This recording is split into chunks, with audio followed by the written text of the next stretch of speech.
Vegetable market, because in winter we produce lots of variety. Actually the whole year, but winter more vegetables.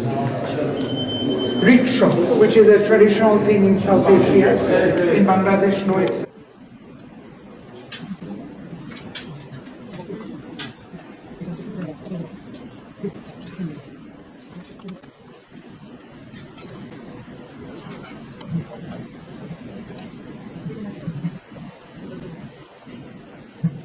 Professional diplomats working in Bangladesh missions abroad, but also by the domestic political and economic interests and individuals, mainly the entrepreneurs and of course the traders, plus the people working abroad.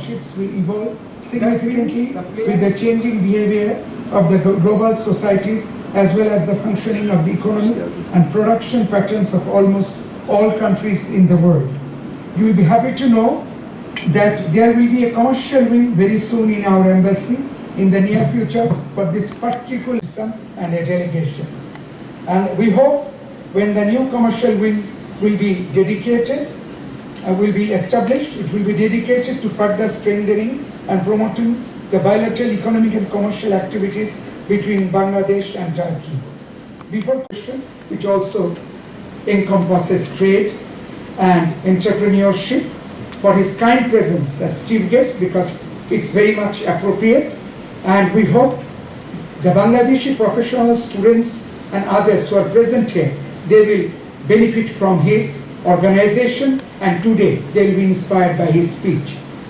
As the participants of this 3-day long symposium who has already arrived, you will members of the fourth real media, students, ladies and gentlemen, Assalamu alaikum and good morning once again. I want to sincerely thank the Embassy of Bangladesh in Turkey for having specially invited me to grace this very important event, tagged First Economic Diplomacy Forum.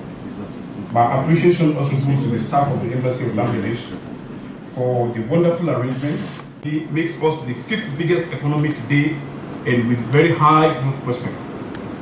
The total trade volume of the 8 member states is about $1.6 trillion, which entails again almost 4.5% of the total trade volume of the world.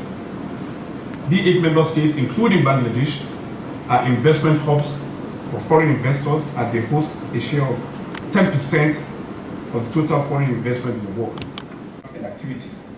On that note, I thank all of you for your attention, and I wish you all a successful and fruitful deliberation in the first coming 3 days. Thank you so much. here. Congratulations.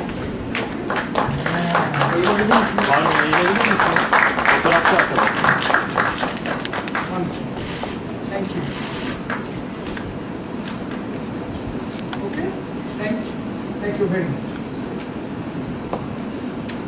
Hope you gets a place. Thank you. Value chains are going to be changed. They have already started changing. So it is time for countries like Turkey and like Bangladesh also at the same time to make preparations. And it's good to hear all those plans, other things, but I think, for me at least, Bangladesh is still an enigma. There are good things, and there are not so many good things. I'm going to underline a few issues here today. So what economic diplomacy needs is a key to that enigma, to that puzzle. And I think growth diagnostics may provide a key, so I'm going to talk a little bit, and maybe at a later stage, at TEPA, we'll work together to provide a kind of a growth diagnostic study for Bangladesh, inshallah. So this is the, these are the things that are happening in our in our region, in our world nowadays. We first had the pandemic, once in a century event, and now we have the This is a memento for you for coming to the Trust Economic Diplomacy Symposium. Actually, we are a little bit aware, as you say, but we will do the diagnostic thing, and inshallah will come out of it like we always do. Our people are very resilient, the golden people. I promised your Foreign Minister. Sektörel kümelenmelerimiz, teknoparkımız ve üniversitemiz ile bir ekosistem olarak biz Bangladeş'te çok iyi ilişkileri geliştirme niyetindeyiz ve azmindeyiz. With our ecosystem comprising 6,500 companies, a technopark, different clusters under for different industries, we are really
I'm trying to make a comparison between Turkey and Bangladesh, because now it is not Turkey, now it's Turkey.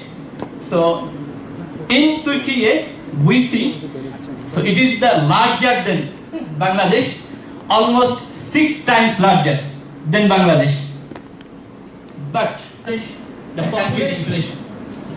And at the same way, we see when South Asian other countries expected and forecasting inflation, that is the kind of Bangladesh having the good situation. Skills, human skills, bring and keep human labor into work.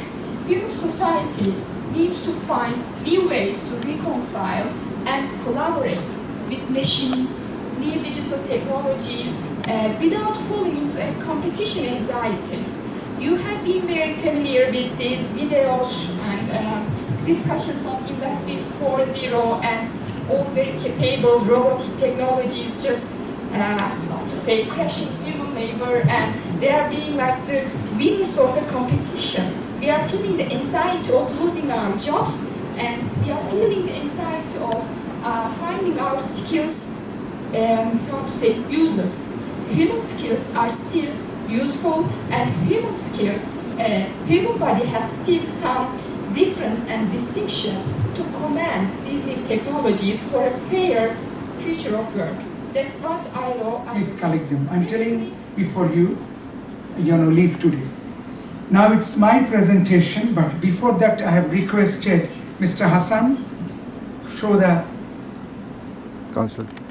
video document. Because important year, the Millennium Summit took place that year, and as a part of that was that Khatmi's speech and everything, President Khatmi's of Iran. After that, actually in this country, today's president at that time, in 2020, which has become now an organization of the United Nations, but at that time it was just an initiative. And actually the first person who led it was the Portuguese president. All these people of the West and the East, they were also becoming concerned that there is some problem of the clash of civilization. You know, the famous book of Huntington. So, all these things, Khatmi's speech, before that, Huntington.